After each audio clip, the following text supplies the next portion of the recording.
નમસ્તે મિત્રો, રોની બ્લોગમાં સ્વાગત છે। તો આજે આપણી રેસીપીમાં આપણે બનાવીશું મસ્ત ગુજરાતીઓની ફેવરેટ એવી દાળ ઢોકળી બનાવીશું। એ પણ હું મારી રીતે બનાવીશ। એ મેં લઈ લીધી છે 1 વાડકી જેટલી તુવરની દાળ લીધી છે, તેલવાળી છે તુવરની દાળ। તો આપણે 2-3 પાણીથી એને ધોઈ લીધી છે અને હવે આપણે એમાં પાણી એડ કરી અને બાફવા મૂકી દેશું। તો અહીંયા મિત્રો આપણે ગુજરાતી દાળ ઢોકળી બનાવવાની છે। તો મેં અહીંયા લઈ લીધો છે 2 મીડિયમ સાઈઝની વાટકી એટલો ઘઉંનો લોટ લઈ લીધો છે।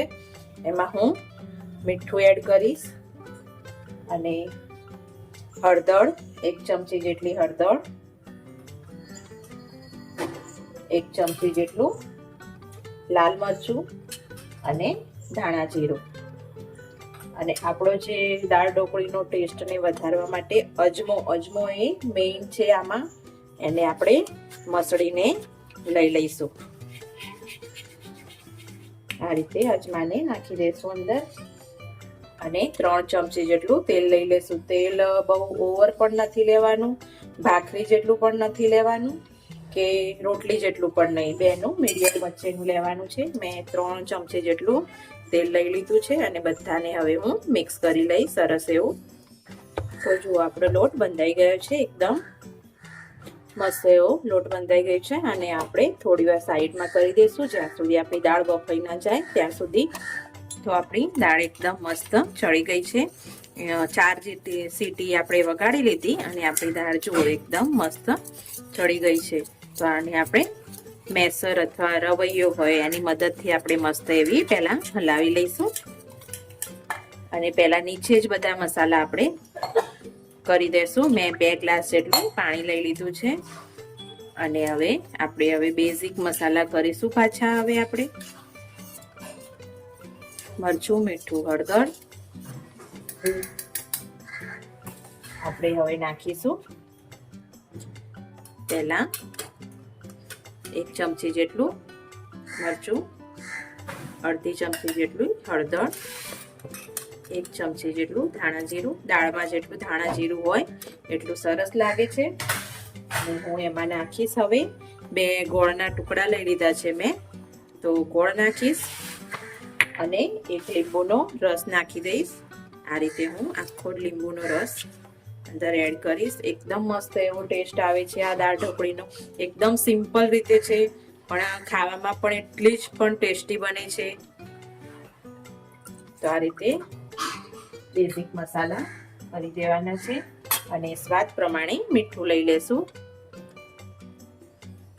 જેટલું મીઠું તમારા ઘરમાં લેતા હોય એ પ્રમાણે મીઠું લઈ લેવાનું છે।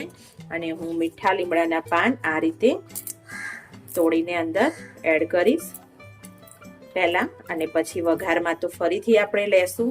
અને આ બધી પ્રોસેસને હવે આપણે ઉકળવા મૂકી દઈએ। આટલું થઈ ગયું છે તો આપણી દાળને આપણે ઉકળવા મૂકી દીધી છે।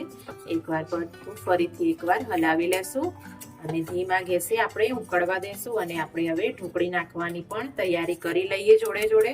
તો ચલો મિત્રો, આપણે હવે ઢોકળી અંદર એડ કરીશું।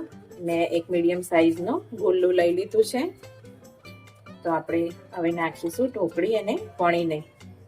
તો જરૂર પડે તો તમે લોટ લઈ શકો છો અટામણ માટે। થોડો ઢીલો એવો લોટ હોય તો વધારે નથી લેવાનો ઓવરલોટ, બસ મીડિયમ જ લેવાનો છે લોટને, એકદમ ઓછો આ રીતે લઈ લેવાનો છે। અને એને લોટને વધારે લેવાનું નથી, જેટલી રોટલી વણાય એટલું જ લેવાનું છે। અને હા મિત્રો, આની તમે મસાલા રોટલી પણ કરી શકો છો। જે નથી ગરમ મસાલો પણ કંઈ જ નહીં, એ જ રીતે ઢોકળી બનાવવાની છે। તો જો આ રીતે મેં કટ કરી લીધા છે મીડિયમ સાઈઝના,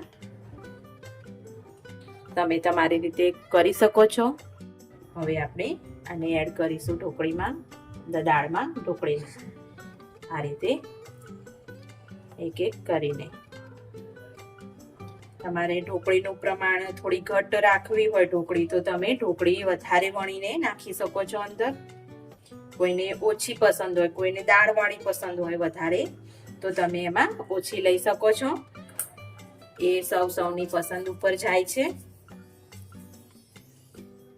તો આપણે એ રીતે બધી ઢોકળી વણીને અંદર નાખી દઈએ ટોટલ મારે 4 થી 5 જેટલી રોટલી વણીને હું અંદર ઢોકળીમાં એડ કરી દઈશ. તો જો મિત્રો, અંદર આપણી ઢોકળી મસ્ત એવી નખાઈ ગઈ છે. બસ આટલી હું 4 થી 5 જેટલી મેં રોટલી વણીને નાખી દીધી છે દાળ ઢોકળીમાં. અને દાળ ઢોકળી તો દરેક ગુજરાતીના ઘરે દર રવિવારે બનતી જ હશે, પણ એ અલગ અલગ સ્ટાઇલથી બનતી હશે. આ મારી સ્ટાઇલ છે અલગ, અને એકદમ મસ્ત અને એકદમ ટેસ્ટી બનશે. હવે આને આપણે વઘાર કરીશું. આ રીતે મેં વઘાર કરવા માટે 4 ચમચી જેટલું તેલ લઈ લીધું છે. આપણે વઘાર કરવા માટે એને ગરમ કરવા મૂકી દઈએ.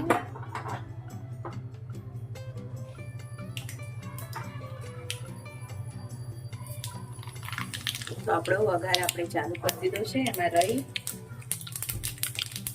થોડું જીરું, થોડી હિંગ અને 4-5 મીઠા લીમડાના પાન. અને આપણા ટેસ્ટને થોડો વધારવા માટે આપણે અંદર લાલ મરચું નાખીશું. વઘારમાં મસ્ત લાગે છે મરચું નાખવાથી. ધીમે ધીમે આપણે એડ કરતા જઈશું. વઘારને બંધ કરી દેશે એટલે આપણી ઢોકળી મસ્ત એવી ચડી જશે. ખાલી હવા ભરાય ત્યાં સુધી વિસલ નથી મારવાની આપણે, ખાલી થોડી હવા ભરાય ત્યાં સુધી જ. પછી આપણે ખોલીને જોઈએ આપણી દાળ ઢોકળી. તો આપણી દાળ ઢોકળી મસ્ત એવી તૈયાર છે. ઢાંકણું આપણે ખોલી લીધું છે. મિત્રો, ખોટું નથી કહેતા, આ દાળ ઢોકળી તમે ઘરે બનાવશો ને તો એકદમ ટેસ્ટી અને મસ્ત જ લાગશે. તમે પણ ટ્રાય કરજો ઘરે. નહીં ગરમ મસાલો, નહીં લીલું મરચું, નથી ટામેટું અને કંઈ જ નહીં. અને છોકરાઓની તો એકદમ ટેસ્ટી પણ લાગે છે આ દાળ ઢોકળી, અને બહુ જ મજા આવે છે ખાવાની. તો તમે આ દાળ ઢોકળી આવી રીતે બનાવશો તો મસ્ત જ બનશે. જુઓ મિત્રો, છે ને એકદમ. તો જો મિત્રો, આપણી મસ્ત એવી દાળ ઢોકળી તૈયાર છે. લાગે છે ને એકદમ મસ્ત, અને ખાવામાં પણ એટલી ટેસ્ટી છે. તમે ભાત જોડે આને લઈ શકો છો. ના ભાત જોડે ભાવે છે ને તો એકલી પણ ખાઈ શકો છો. મસ્ત એવી આપણી દાળ ઢોકળી તૈયાર છે. તો મિત્રો, તમને અમારો આ વિડીયો ગમ્યો હોય તો લાઈક કરજો, શેર કરજો, સબસ્ક્રાઈબ કરજો. અને હા, તમે કેવી રીતે બનાવો છો એ પણ કમેન્ટમાં જરૂરથી કહેજો. અમે અલગ અલગ રીતે બધી બનાવીએ છીએ. તો મેં મારી જે બેઝિક રીત હતી એ હું તમને મારી બતાવી. તો મિત્રો, તમને અમારો આ વિડીયો ગમે તો લાઈક, શેર, સબસ્ક્રાઈબ કરજો ચોક્કસથી. Thank you for supporting.